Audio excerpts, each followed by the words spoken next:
es importante. Vamos a sumar análisis, sobre todo desde el punto de vista económico, para poder entender qué significa este presupuesto, Lalo. ¿Cómo no? Juanpi Lavice está en el móvil de Arriba Córdoba. Hola Juanpi, ¿cómo estás? Buen día. Buen día.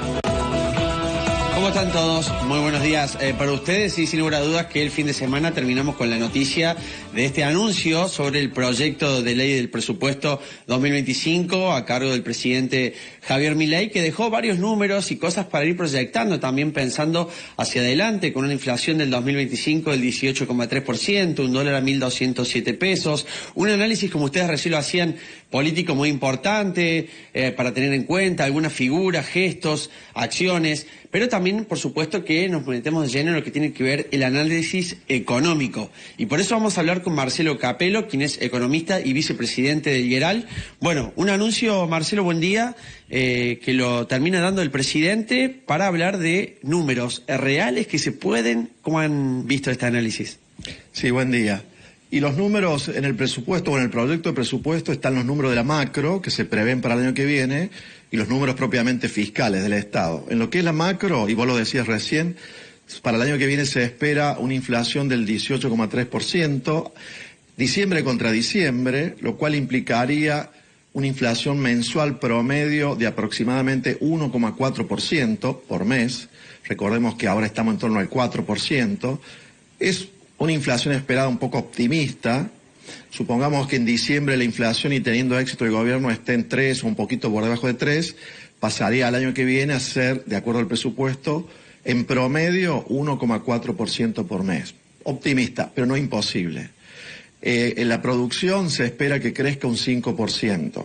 Caería 3,8% este año que estamos transcurriendo, y el año que viene la producción total del país crecería 5%. O sea, se recuperaría lo perdido en el año y un poco más. Parece algo también que se puede llegar a alcanzar. Y después tenemos, por ejemplo, el caso de la balanza comercial, o sea, la diferencia entre exportaciones e importaciones, que este año, de acuerdo al presupuesto o al proyecto de presupuesto, sería un superávit de 22.000 millones de dólares, pasaría a 20.000 millones de dólares, o sea, muy parecido. Esos son algunos números de la macro. Después están los números propiamente fiscales, gasto público, recursos.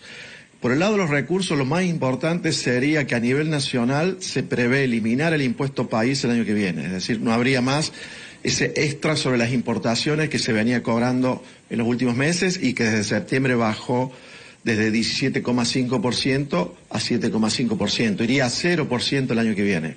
Pero no se prevé otra baja de impuestos. Cuando uno ve los números del presupuesto nacional, por ejemplo, los derechos de exportación, uno, de acuerdo a lo que lee allí, no se está previendo una baja. En los números del proyecto de presupuesto. Ahora, lo que ha enunciado Milei, quizás sería lo más importante de la presentación de ayer, es esa regla fiscal para mantener el equilibrio, o sea, que no haya déficit fiscal, que sería de la siguiente manera. Se ve cada año cuánto hay que pagar de intereses de la deuda, y por ende se fija la meta de tener un superávit primario que sea equivalente a los intereses a pagar. Entonces el gasto que se va a ejecutar tiene que ser coherente con los ingresos que se piensa recaudar y los intereses a pagar. Quiere decir que el gasto público se va a ajustar para que las cuentas cierren en equilibrio y se paguen los intereses del año con superávit primario. Un dato importante en este sentido en cuanto al que es el equilibrio fiscal, y una de las polémicas es, dentro del discurso, lo que le pide a las provincias de hacer un ajuste de 60.000 millones de dólares. ¿Esto es posible? ¿Qué cree usted? Parece un número un poco exagerado, porque 60.000 millones de dólares supondría que las provincias bajan el gasto con relación al del año pasado en un 60%. O sea, el año que viene gastarían 60% menos que lo que gastaron el año pasado. Parece una exageración en realidad, porque las provincias también están ajustando este año. Un poco menos que la nación, pero cuando uno ve los datos del primer trimestre en provincias, que son los datos disponibles, el gasto está bajando también. El gasto en personal en torno al 20% en términos reales, y hay un ajuste importante en la obra pública, al igual que a nivel nacional. Entonces este año hay ajuste en nación y en provincias. Por eso, de aquí en adelante, no pareciera que solo se deberían seguir ajustando las provincias y en esa magnitud que se anunció. El presupuesto nacional, o el proyecto que ayer conocimos, implica que el año que viene a nivel nacional sigue habiendo algún ajuste en el gasto, pero menos importante que el de este año. Es decir, que el mayor ajuste se está dando en el 2024. Y el año que viene, por ejemplo, seguirían los ajustes en los subsidios a las tarifas. Quiere decir, menos subsidio de lo que ya hay este año y por ende las tarifas podrían seguir aumentando. Pero, por ejemplo, en materia de gasto en jubilaciones o en remuneraciones al personal, el proyecto de presupuesto que ayer conocimos no pareciera tener más ajuste de lo que ya hubo este año. Tampoco quiere decir que recuperarían lo que perdieron durante este año, sino que no seguiría habiendo ajustes adicionales sobre jubilaciones o sobre salarios públicos. En el caso de la provincia de Córdoba, el gobernador Martín Yayora, ¿dónde podría ajustar o dónde cree que hay margen para realizar este ajuste?